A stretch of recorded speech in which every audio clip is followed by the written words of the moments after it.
पिछली कक्षा में हमने संख्याओं को पढ़ना सीखा था। आज हम दी हुई संख्या में अंकों का स्थानीय मान निकालना सीखेंगे। तो हमने एक संख्या ली है। इस संख्या में हमें अंक दिए हुए हैं, तो सबसे पहले हम इन अंकों का स्थान देखेंगे। जैसे ये इकाई, दहाई, सैकड़ा, हजार। तो जो अंक जिस स्थान पर दिया है, जैसे 8 इकाई, तो इसका मतलब हमारे पास इकाई 1 होता है, यानी 1 इकाई हम 8 बार जोड़ेंगे। तो गणितीय भाषा में कहें तो 1 गुणा 8, यानी कि हमारी ये 8 इकाई हो गई। तो ये 8 का स्थानीय मान हो गया। दूसरा अंक है 7, यानी कि ये दहाई का स्थान है। दहाई हमारे 10 की होती है, तो यानी कि हमारी दहाई कितनी दहाई है? 7 दहाई। तो 7 दहाई यानी कि 10 गुणा 7, तो उसका गणितीय मान हो गया 70। तो इसको हम 7 का स्थानीय मान कहेंगे। इससे आगे वाला अंक 6 है और इसका स्थान सैकड़ा है, यानी सैकड़ा हमारा 100 का होता है। तो सैकड़ा हमारे कितनी बार जुड़ेगा? 6 बार, यानी 100 गुणा 6, 600। ये हमारे 6 का स्थानीय मान होगा। इससे आगे वाला अंक यानी 1000वां स्थान। तो 1000 का स्थान है और हमारा अंक दिया है 5 का, यानी 1000 हमारा 5 बार, यानी 1000 गुणा 5, ये हो गया 5000। तो इसको हम 5 का स्थानीय मान कहेंगे।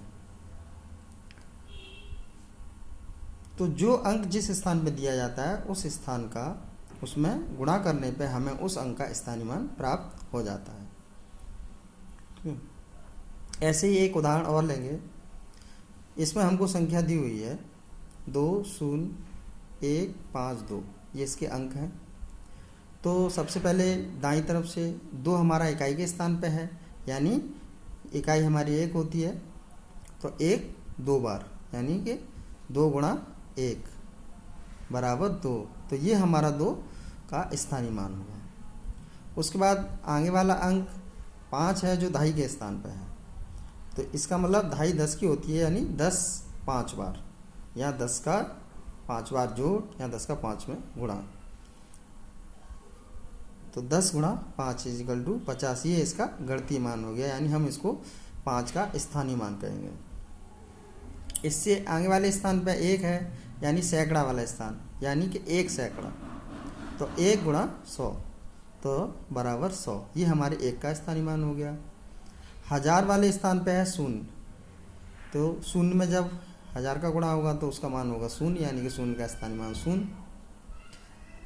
इससे आगे वाले स्थान पे यानी 10,000 वाले स्थान पे है 2, तो इसका मतलब 10,000 हमारे 2 बार, यानी कि 2 गुणा 10,000, तो ये 20,000 हो गया। तो ये हमारे 2 का स्थानीय मान हो गया। अब इसमें देखिए 2 हमारा 2 बार आया है, एक इकाई के स्थान पर और एक 10,000 वाले स्थान पर। तो दोनों अंकों का अलग अलग स्थान पर आने से मान अलग अलग है, यानी यहाँ पे 2 का स्थानीय मान 2 है और इस 2 का स्थानीय मान हमारा 20,000 है। तो इसका मतलब अंकों का स्थान बदलने पे उनका स्थानीय मान बदल जाता है और उनका अंकीय मान दोनों जगह पे 2 ही है। इकाई वाले स्थान पे भी 2 है और 10,000 वाले स्थान पे भी 2 है, लेकिन स्थानीय मान दोनों का बदल गया है। तो इस तरीके से हम किसी भी संख्या में दिए हुए अंकों का स्थानीय मान आसानी से निकाल सकते हैं। और सबसे अच्छा तरीका अभी हमने देखा कि जैसे इकाई वाले स्थान पे जो अंक आया उसका स्थानीय मान 2 है, दहाई वाले स्थान पे जो अंक आया उसका स्थानीय मान 50 है, यानी कि देखिए इधर 5 के बाद एक अंक है, तो हमारे स्थानीय मान में 5 के बाद 1 0 है। सैकड़ा वाले स्थान पे जो अंक है उसके बाद 2 अंक हैं, तो उसके स्थानीय मान में देखिए 2 अंक हैं। और 10,000 वाले अंक पे उसके बाद में 4 अंक हैं, तो उसके स्थानीय मान में भी 4 0 हैं। तो हम सिंपल सीधा से निकाल सकते हैं कि जिस अंक के बाद जितने अंक होंगे हम उतने जीरो लगा के उसका स्थानीय मान भी निकाल सकते हैं। तो इसके बाद आप कुछ संख्याओं का अभ्यास करके और अच्छे से सीख सकते हैं।